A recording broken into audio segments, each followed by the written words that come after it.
In Jackson, we have another news conference that we want to take you to. This one is about Jackson Water, a news conference from Ted Henifin, the interim water manager. We want to take you live to hear what he's saying right now. It's sub-freezing temperatures for a prolonged period of time, and in this case, it looks like we're in the 30-hour range, maybe something like that.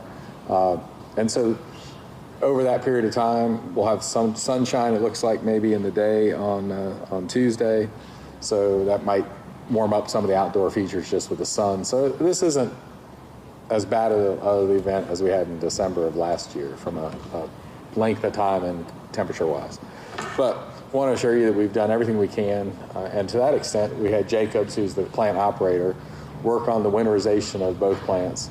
And then we had HDR, which is another consulting firm we're working with, peer review the work they've done. So we've had independent eyes look at the work that we've done at the plants to ensure we've done everything we can. Additionally, this week, not rushing around, but making sure staff on board walks around with people that have been here during freezing weather and understands doors that need to be closed, sort of the operational piece that you can help yourselves with. So we've done all that work and feel as confident as we can that we're prepared for whatever comes our way. We've got additional staff on board during this freeze. In the past, the challenge has been minimal. We didn't have much staff. The city of Jackson had very few licensed operators, had no real maintenance folks. So the plants were highly susceptible to these freezes because they really didn't have good folks to react to it. We've got significant staff at both plants, and we're bringing in extra folks on the nights that it's going to go below freezing. So on the plant side, we're pretty confident. And that truly has been an issue here in Jackson in the past. And during deep freezes, we've lost plant production, which takes the system down entirely because you can't push water out. We're feeling great there. The other complication typically during deep freezes is pipe breaks and the inability to isolate those and repair them during the deep freeze. Last year, we had 2.5 crews roughly available to deal with pipe breaks and trying to isolate those. This year, we've got 14. That's a combination of various contractors we've been working with over the last year. They've all committed their crews for this period of time, so they're all available for this work only. So any planned work we had been doing, like bigger jobs, luckily we're finished with Northside Drive, but had Northside Drive still been operated, we would have pulled all those folks to be available for other repair work during this time frame. So we've pulled everyone who's off of a scheduled project and have them standing by for emergency repairs. So combination of that staff, the staffing we have at the plants, we're feeling good. The last element of this is the system itself is so much different today than it was a year ago, the last time we've had a deep freeze. We've opened well over 100 mainline valves, so water flows the way it's supposed to. We've got the elevated tanks now actually operating the way they should in the water system. In the past, the amount of water we could keep in an elevated tank varied from tank to tank. The tanks are all built with a same elevation. Gravity is our friend here in the water system, and you fill the tank to the same elevation, it keeps everything pressurized at the same amount. Because of the way the system was valved, the leaks we had, some other problems, we could never get the tanks to operate that way. Yesterday morning was actually the first day we've seen the tanks look pretty much as designed, with water in them all at the same level. So that provides us additional storage, additional pressure, lots of positives by having the valves open, system operating like it should, staffing on board. I don't think we can be any more prepared than we are. So we wanted everyone to understand that part. Then the other piece we want to stress is your own personal plumbing. Whether you live in a house or you own a commercial facility, you need to take steps to make sure your plumbing is protected during this freeze.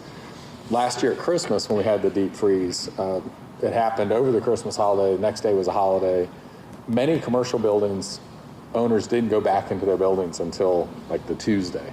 So we had several days when they were unoccupied and they had frozen pipes. And as those started to defrost on Tuesday or Monday and Tuesday, they lost a lot of water in their buildings, so they would have personal damage. But we were also seeing a significant spike in consumption as larger fire protection pipes and pipes in buildings broke and ran unknowingly to the owner for a long time. So we're recommending that folks that own commercial buildings, again, we're going to have a holiday. Monday's a holiday. Make sure they've checked on them on Monday night, make sure they've got heat on in the building, and that their faucets are dripping if they can. And we'll at the end of this walk you over to our sink, showing you what we think is the appropriate amount of water to be dripping, and make sure that faucets on the outside of the building, especially the ones that border outside walls, really got to be careful with those. If they're in your kitchen and you got cabinets, open the cabinets to let the hot air into the cabinets to keep those pipes from freezing. And again, outdoor faucets should be protected with insulation if you can.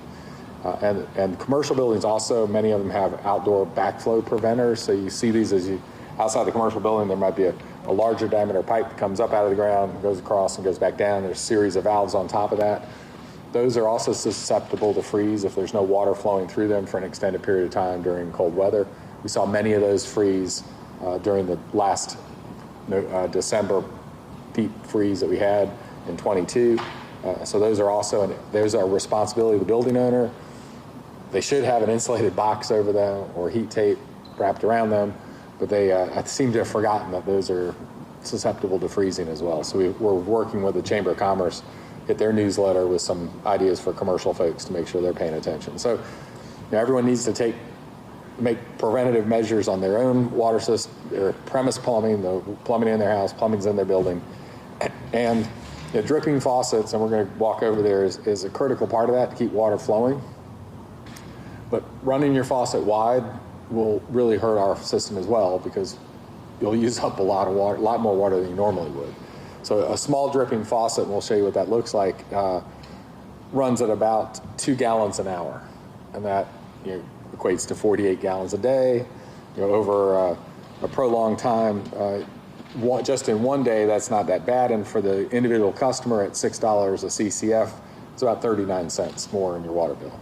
So your individual water bill is not going to get killed if you make sure you just drip the faucet at a reasonable rate. However, across all of our customer base, if 2 faucets are kept open on 60,000 accounts, that ends up to be about 5.7 million extra gallons that we have to produce and put out through the system. So that could be a challenge for us. We're prepared for that. We can put out a lot more water every day as we need to by ramping up production at both plants. But it is an impact on the system. And then you add multiple breaks, and we could potentially be losing a significant amount of water. And that's why we're asking folks to make sure their pipes don't break, and we've got 14 crews standing by to isolate and fix the lines that we have break. So I think